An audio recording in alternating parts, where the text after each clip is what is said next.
네, 안녕하십니까. 리치 드리머입니다. 오늘은 2021년 대전 재개발 투자의 전망은 어떨 것인가 한번 이야기해 보겠습니다. 제가 물론 재개발 재건축에 대해서 주로 얘기를 하는 사람이다 보니까 뭐 좋게 말하는 것인지 아니면 이 좋은 이유가 정말로 객관적인 타당성이 있는 것인지 직접 보시고 한번 판단해 보시길 바랍니다. 우선 재개발 재건축 뭐 정비 사업이라고 하죠. 뭐 주거환경 개선 사업도 정비 사업이긴 한데 저희가 접근하기가 그렇게 쉽지 않기 때문에 좀 배제하고 말씀드리겠습니다.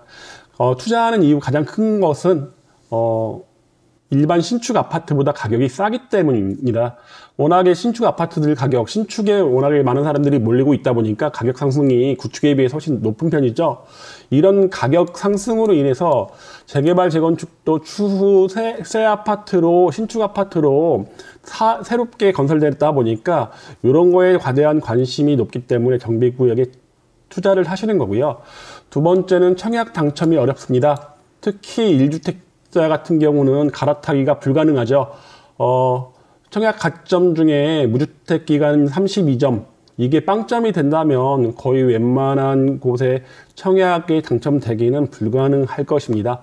그러다 보니까 재개발 재건축에 투자를 해 놓으시고 신축 아파트 뭐 청약할 거 없이 조합원 입주분으로 입주를 하게 되면 새로운 아파트를 갖게 되는 것이니까 투자를 하는 거고요.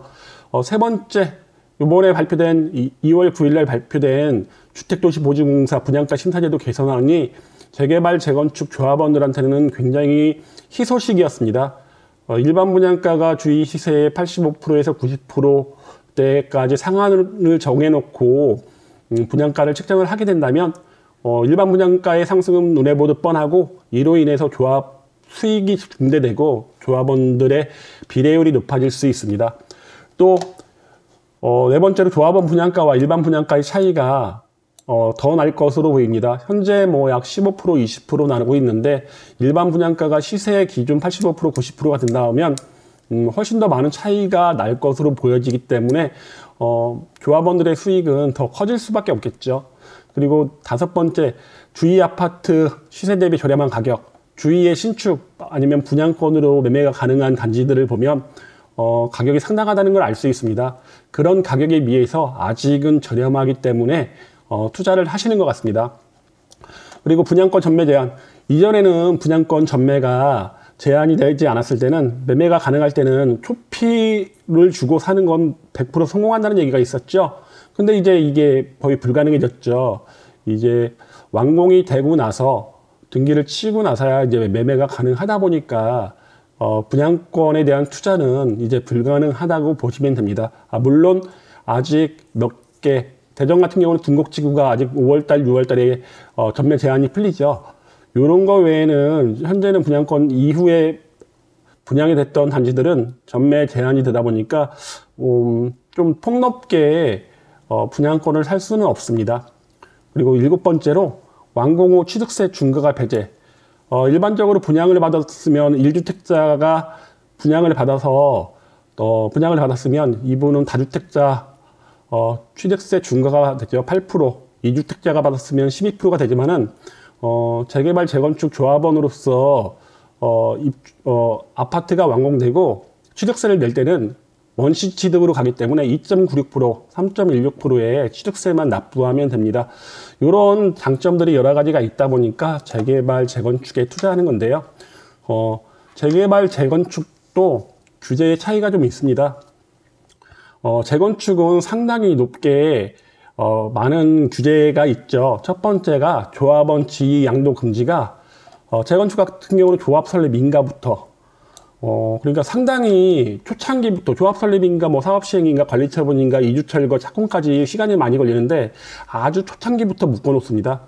뭐 예외 조항 10가지 빼놓고는 조합원 지위 양도가 안 되다 보니까 재건축 투자가 좀 쉽지 않은 거고요. 그리고 재건축 초과이익 환수제로 2018년 1월 2일 관철을 신청하는 곳부터는 최고 50%까지 초과이익 환수가 되니까 이런 부분 때문에 많은 수익이 나더라도 많은 또 또 세금으로도 나가지 않습니까? 이런 것들. 또 세 번째는 거주요건. 여긴 대전은 해당 사항이 없는데 수도권 투기과열지구 같은 경우는 거주요건도 있죠. 그거에 비해서 재개발 같은 경우는 조합원 지위 양도가 금지가 있습니다. 하지만 관리처분 인가, 그러니까 관리처분 인가 후에는 이주 철거, 그러니까 거의 막바지까지는 재개발 같은 경우는 조합원 지위 양도, 매매가 좀 손쉽게 되다 보니까 투자로 접근하기도 좀 편하고요. 재건축 초과이익 환수제처럼 이렇게 초과이익에 대한 환수, 세금을 내는 게 없습니다. 그러니까 보수란이 내 소유로 들어간다는 것인데요. 이런 것 때문에 재건축보다는 재개발이 좀 더 유망하지 않을까 싶습니다. 대전은 지금 재건축 구역이 32곳, 재개발 구역이 48곳 정도가 있습니다. 그러다 보니까 아직은 재건축보다는 재개발이 훨씬 더 많고요.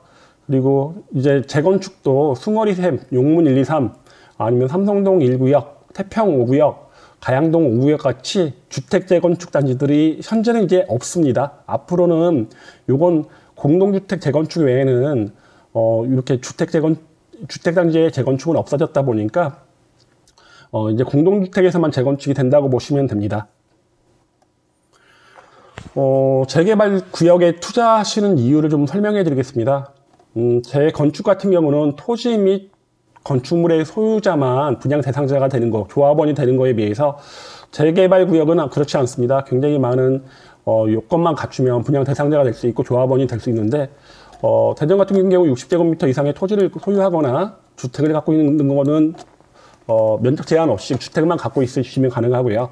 그리고 상가를 가지고 계셔도, 도로를 갖고 계셔도 요건만 갖추면 분양 대상자가 되고 조합원이 될 수 있습니다. 이러다 보니까 좀 접근이 쉽고, 취득세 중과가 걱정되시는 분들 같은 경우는 토지, 상가, 도로를 매수하시면 취득세 중과가 되지 않다 보니까 좀 손쉽게 접근할 수 있는 것도 투자의 이유 중에 하나고요. 그리고 재건축에 비해서 높은 비례율, 탐방 중공아파트, 중촌 중공아파트, 와동 중공아파트가 다 90%대의 비례율을 보였습니다. 이게 면적이 작은데 5층짜리 아파트가 있다 보니까 일반 분양분이 많지 않겠죠. 그러다 보니까 이렇게 비례율이 좋지 않은 거에 비해서 재개발 구역은 100% 이상은 대부분 나옵니다. 이것도 거의 대부분 비례율 같은 경우는 미리 좀 조절을 하는 경우가 많다 보니까 이런 것들 건축에 비해서 재개발이 높은 비례율을 갖고 있다면 10% 정도의 이득을 먹고 들어간다고 보시면 되고요. 하지만 아까 말씀드린 숭어리샘, 용문 1, 2, 3, 가양 5구역, 삼성 1구역, 태평 5구역 등 단독주택 재건축은 비례율은 일반 재개발과 똑같다고 보시면 됩니다. 그리고 아까 말씀드린 것처럼 관리처분 인가 전까지 매매가 가능하다 보니까 빠르게 들어갔다가 빠르게 나올 수도 있고 끝까지 갈 수도 있고, 이런 좀 자유롭게 매매가 가능하다는 장점이 있습니다. 아까 첫 번째 말씀드린 것처럼 재개발을 투자해야 되는 이유, 첫 번째 신축 아파트 가격의 상승이죠. 현재 분양권으로 거래되고 있는 복용동 아이파크, 도안 갑천 3블록, 그리고 목동 더샵 21 같은 경우 가격이 상당합니다. 입지에 따라 좀 다르긴 하지만은 아이파크 1단지 같은 경우는 뭐 10억이 넘었죠. 갑천 3블록도 8억이 넘었습니다. 그리고 목동 더샵 21도 거의 8억에 가까워졌습니다. 이렇게 인근에 있는 신축 아파트 아니면 신축 아파트 분양권을 매수할 때 금액이 상당하다 보니까 아직은 재개발, 재건축으로의 투자는 훨씬 더 적은 금액으로 들어갈 수 있는 장점이 있고, 또 손쉽게 왔다 갔다 할 수 있는 매수가 좀 가능한 부분이 있다 보니까 많이 투자를 하시는 것 같고요. 청약 당첨이 참 어렵죠. 투기과열 지구가 지정되고 용산 호반 서밋이 첫 번째 분양을 했었죠. 당시에 가점이 1블록은 51점, 최저점이 3블록은 46점이었습니다. 이거는 보시면 아까 말씀드린 것처럼 유주택자들은 거의 불가능한 점수라고 보시면 되고요. 아니면 6명 정도의 세대원이 있고, 그리고 청약 점수가 만점인 경우에나 당첨이 가능한 점수다 보니까 굉장히 유주택자 같은 경우는 당첨이 어려운 점수입니다.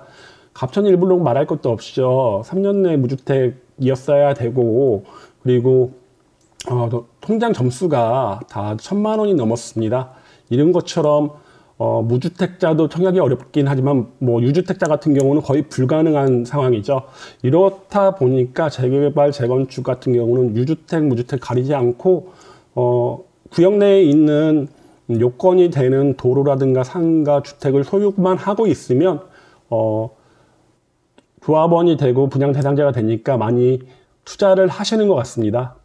아까 말씀드린 것처럼 고분양가 심사제도의 개선, 주변 시세 85%에서 90%를 상한을 두겠다. 이렇게 일반 분양가 상승이 되면 조합원들은 굉장히 큰 수익을 얻게 되겠죠. 특히 올해 분양하는 뭐 숭어리샘, 용문 1, 2, 3, 선화 B구역, 선화구역 대부분 일반 분양가 상승이 점쳐지는데요. 이렇게 일반 분양가가 상승이 되게 되면 조합원들 수익은 분명히 더 나고 일반 분양가와 조합원 분양가의 차이가 더 벌어지겠죠. 그러면 조합원들은 상당히 많은 수익이 창출되는 거라고 보시면 됩니다. 이렇게 장점이 있다 보니까 재개발, 재건축에 투자를 하시는 거고요. 그리고 주위 시세, 아파트 시세에 대비 아직 저렴합니다. 도마 변동 지구를 보시면 기준 단지를 8구역 이편한 세상 프레라로 보면 로얄동 로얄층 기준 7억 5천에 가깝습니다. 근데 아직 도마 변동 9구역 같은 경우 사업 시행 인가가 났습니다. 총 프리미엄이 2억, 84 기준으로 5억 5천 정도면 투자가 가능합니다. 5억 5천 정도면 84 아파트를 받을 수 있습니다. 2억의 갭 차이를 한 2년 반, 3년 정도의 시간으로 2억 정도의 더 추가 수익을 얻을 수 있다고 보시면 됩니다. 선화용두 구역도 마찬가지입니다. 기준 단지 목동 도시함 21 84제곱미터가 88억이 넘었다는 얘기도 들리죠. 그렇다면 인근에 용두 2구역 조합원 분양가가 3억 1,500, P가 2억 4천 해갖고 5억 5,500입니다. 여기도 한 2억 5천 정도의 차이가 나죠. 이러면 뭐 시간의 문제일 뿐, 물론 뭐 단지의 특성, 단지의 규모, 건설사 등이 다르기 때문에 그런 건 좀 배제하고 보겠습니다. 한 4년 정도, 한 3년 정도의 시간 차이라고 보시면 되고, 이런 금액 차이가 있다 보니까 아직은 들어가서 먹을 게 있다고 보여지고요. 신흥지구도 SK뷰가 6억 5천 정도 된다고 봤을 때 대동 48구역이 5억 3천, 아직도 여기도 1억 이상의 차이가 나죠. 이렇게 주위 시세 아파트에 비해서, 주위 아파트 아니면 분양권에 비해서 아직은 많이 낮은 가격입니다. 충분히 투자를 하시고 기다리시면 새 아파트를 얻을 수 있는 기회가 있다 보니까 재개발, 재건축으로의 투자는 아직도 유효한 것 같습니다. 구역의 프리미엄, 아까 말씀드린 좀 정리해 보겠습니다. 일반 분양가와 이 차이, 그리고 비례율로 인한 혜택. 일반 분양가가 높아지면 비례율이 높아지다 보니까 좀 더 높은 비례율을 갖게 되면 조합원은 더 큰 수익을 얻게 되겠죠. 그리고 조합원들에게 주는 옵션 무상 제공, 보통 뭐 2천만 원, 3천만 원, 4천만 원대에 무상으로 제공되는 여러 가지 가전제품이라든가 발코니 확장 등이 있죠. 이런 것도 추가로 플러스로 얻을 수 있는 혜택입니다. 그리고 로얄동 로얄층 배정, 이거 항상 제가 강조하는 건데요. 청약 점수가 아무리 높아도, 가점이 아무리 높아도 1층이 될 수 있고 비선호동이 될 수 있는 거에 비해서 조합원들은 로얄동 그리고 웬만한 층수 이상을 배정받기 때문에 1, 2, 3층 될 가능성이 거의 없습니다. 이런 장점들도 굉장히 큰 혜택입니다. 뭐 이사비 제공 중도금 무이자 같은 경우는 뭐 조합마다 좀 틀리기 때문에, 그리고 금액이 그렇게 많지 않다 보니까 배제하겠습니다. 그렇다면 좀 정리하겠습니다. 제가 판단할 때 2021년 대년 재개발 재건축 투자, 그중에 특히 재개발 투자는 아직도 먹을 게 많다고 봅니다. 물론 시간이 필요하다는 게 가장 중요하겠죠. 요 시간을 금전적인 것과 바꿀 수가 있다면, 바꿀 수만 있다면 언제든지 투자하셔도 좋을 것 같습니다. 오늘은 이렇게 2021년 재개발 투자에 대해서 한번 말씀드려봤습니다. 재개발 투자를 하시거나 매물을 상담받으시려면 위에 보이시는 전화번호로 연락 주시면 상담해드리겠습니다. 이상으로 마치겠습니다.